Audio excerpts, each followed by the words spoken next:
se está cometendo coas persoas desafiuzadas neste país. Pararos de sufrir fomentos tanto das familias hipotecadas ou de aluguer sen alternativa habitacional, sen comprometer os dereitos de arrendamento e como dos avalistas. E garantir aos afectados o acceso á justicia gratuita para poder defenderse nos procesos de execución.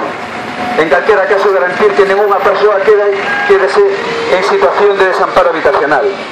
Conversión das vivendas hipotecarias que pasaran a ser propiedade do Banco e da Sareb mediante execución hipotecaria, para que pasen a ser parte dun parque público de aluguer social que permita que as familias quedense na vivenda.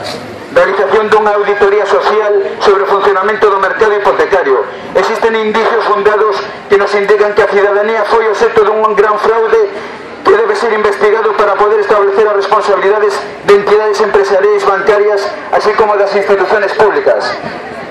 Así mesmo a auditoría debería aclarar onde ha de ir a parar os beneficios millonarios que se xeraron durante o boom inmobiliario, establecer os mecanismos, as reformas e as políticas necesarias para o acceso a unha vivenda adecuada non volva a ser xa máis nun negocio para uns poucos e unha escravitude para as familias traballadoras.